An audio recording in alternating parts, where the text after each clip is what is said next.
Kita nak tengok contoh. Okey, kereta Amin menggunakan 45 liter petrol untuk bergerak sejauh 405 kilometer.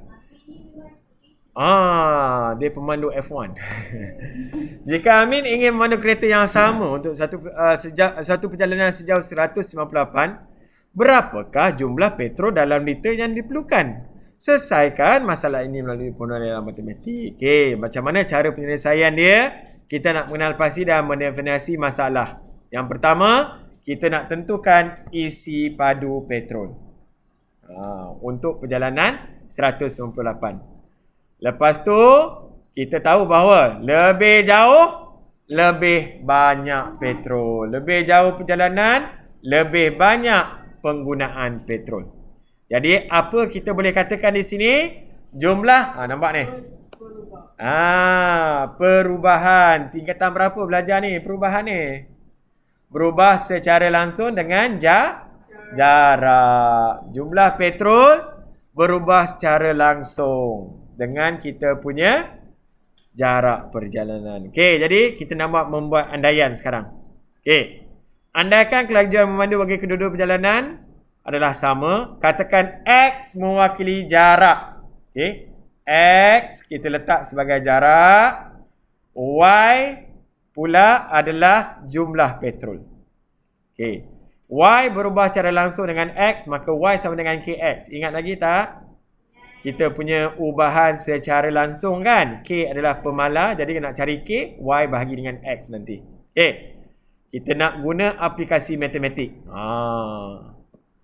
Jadi kita nak cari K kita dulu, pemala kita. Jadi kita tahu bahawa kalau dia guna 45 kilo sama dengan K, kita tak tahu. Kita guna 405 liter.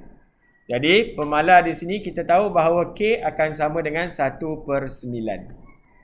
Jadi kalau kita guna persamaan yang sama, kita nak cari berapakah kita punya jumlah petrol. Kita hanya menggunakan Y sama dengan 1/9 darab dengan kita punya X ni.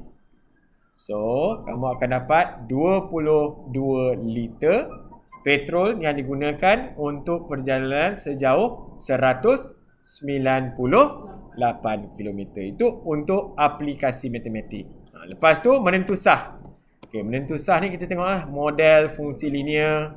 Banyaknya.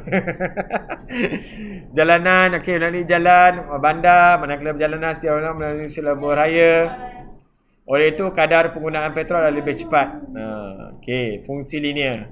Bagaimana kita nak memurnikan? Dalam masalah ini kita dapat memurnikan model memandangkan maklumat yang diberi adalah terhad. Itu kita punya ulasan.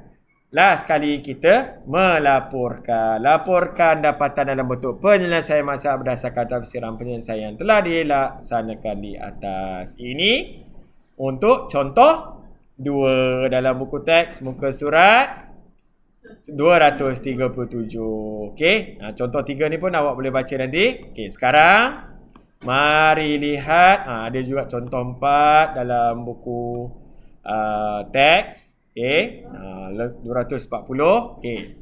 Mari kita buat kita punya buku nilam. Okey. Tolong tengok buku nilam muka surat 193. 193. Okey. Hobi Rajendran adalah berbasikal. Rajendran mengambil masa 2 jam 12 minit untuk berbasikal sejauh 44 km. Jadi kita ada apa dekat sini? Masa dan jauh. Jarak. Okey. Jika Rajendran ingin berbasikal sejauh 32 km, dia bagi jarak. Berapakah masa? Jadi dia suruh cari T, betul tak? Betul tak? Okey, sekarang kita nak tengok yang pertama. Mengenal pasti dan mendefinisi masalah. Okey, apa kita nak tahu daripada sini? Apa masalah dia? Berat. Berapa masa dia? Kita nak tahu masa. Jadi, daripada sini yang kita diberi dalam soalan kita adalah kita nak tahu kita nak guna apa ni? Kita boleh katakan bahawa jarak di antara 44 km dengan 32 km ni kita nak guna jalan yang samalah. Maksudnya tak adalah dia cerun, tak adalah dia nak mendaki bukit, tak adalah kawasan-kawasan yang tak banyak beza lah di sini kan. Okey. Jadi kita nak tahu bahawa kita punya masa yang diambil ini akan apa? Akan sama.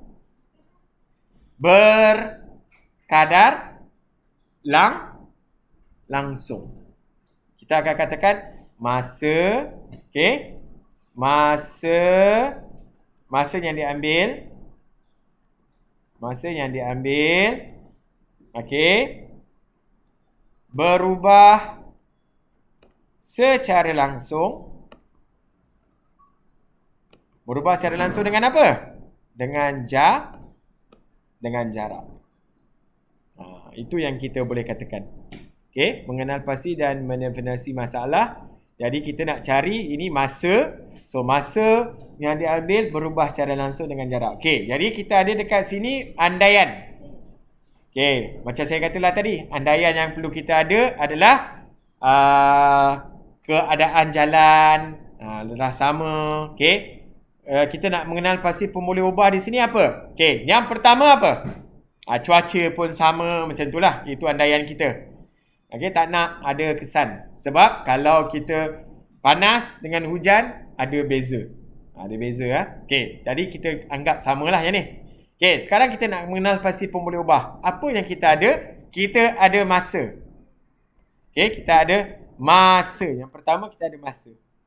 Masa kita boleh katakan T. Time. Lepas tu kita ada jarak. Jarak kita boleh katakan distance. Kita letak D lah. Distance, jarak. Jadi kita tahu bahawa masa berubah secara langsung dengan jarak. Masa berubah secara langsung dengan jarak. Betul tak? So kalau kita nak buat dalam bentuk persamaan, kita boleh katakan bahawa masa sama dengan kita kena ada apa? Pemalar K. Betul tak? T sama dengan KD. So maksudnya saya nak cari dulu saya punya pemalar K. Sekarang kita nak aplikasikan matematik. Macam mana nak aplikasi matematik? Macam mana cara nak aplikasi? Kita akan guna apa yang telah kita dapat di sana. K.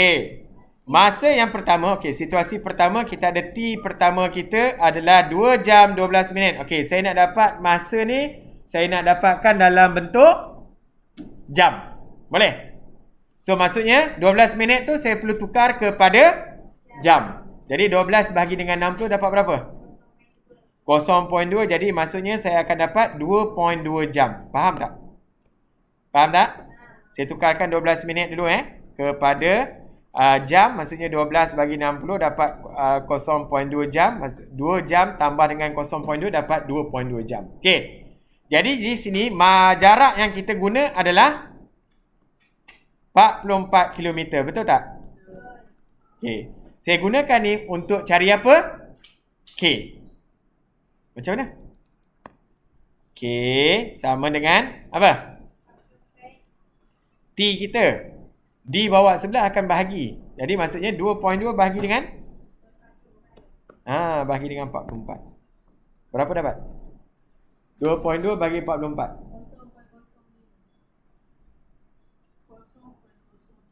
0.05. Jadi K kita adalah 0.05.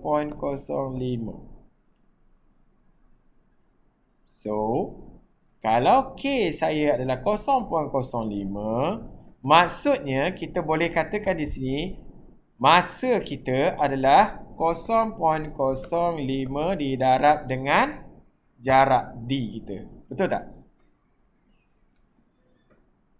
Kalau kita ada 32 km, apa saya nak buat masa saya? Betul. Sekarang, masa yang kedua kita tak ada. Yang kita nak cari ni T2 lah ni. Berapakah masa? T2 kita tak ada. So, T2 sama dengan, kita ambil 0.05. Yang kita ada adalah D2.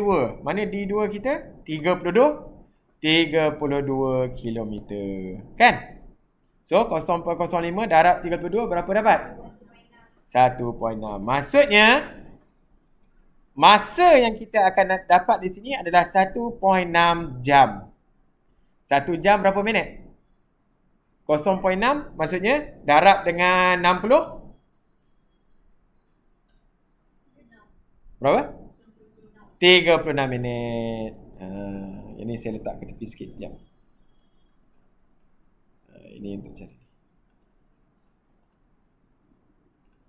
Okay. Oh, boleh ni. Sekejap saya turunkan. Laporkan, memurnikan. Oh, habis masa. Sabar. Oh, terus bangun dah habis masa. Bagus lah korang. Okey. Maksudnya, kalau soalan ini, sekejap ya, saya kesian kawan awak dah tulis dah. Ni. Jadi, kita ambil yang ni lah. Okey. Jadi, kita tahu bahawa masa yang kita akan gunakan adalah 1.6 jam atau kita akan dapat masa yang kedua ni adalah 1 jam 0.6 darab dengan 60 tadi dapat berapa? 36 minit. Jadi itulah cara kita menyelesaikan masalah itu. Okey, baru langkah ketiga. Langkah keempat. Langkah keempat ni apa ni? Menentusah dan mentafsir penyelesaian dalam konteks masalah berkenaan. Okey, yang ni kita akan guna sama macam buku teks kita tadi, iaitu apa? Graf linear. Kan? Cuba tengok buku teks. Boleh saya buka buku teks? Saya buka buku teks Ni ni. Nampak tak? Model fungsi linear y sama dengan, mana dia tadi? Y sama dengan 1/9x. Mungkin tidak dapat digunakan untuk semua situasi perjalanan. Okey. Jadi kita boleh katakan model fungsi linear dan fluid adalah untuk menangani masalah berkenaan. Jadi kalau tengok dekat sini, kita punya fungsi linear, kita nak buat apa? Model fungsi linear kita. Y sama dengan berapa ni? Y pula. Kita punya apa? T. T sama dengan 0.05 D. 0.05 kalau saya jadikan dalam bentuk pecahan berapa? 1/20 Betul? T sama dengan D/20. So, maksudnya di sini, kita akan dapat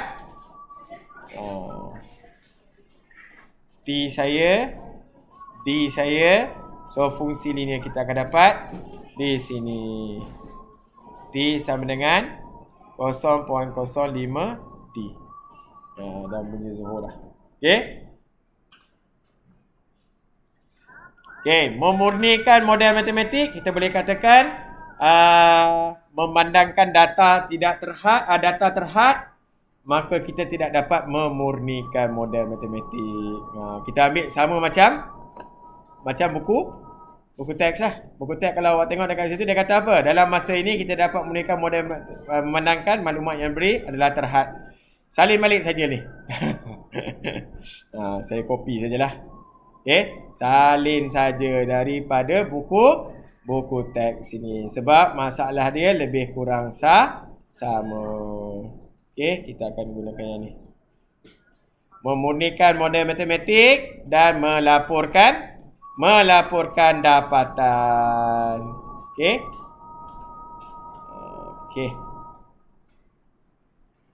Saya akan gunakan di bawah sini. Siap. Okey, salin balik daripada ni. Saya tak sempat nak salin. Tolong salin. Jadi, saya berhenti di sini dahulu. Dah pukul 1 dah. Lepas ni waktu apa? Sejarah. Okey, kita 3A saja kita sempat. Okey, 3B nanti kita akan sambung pada kelas esok.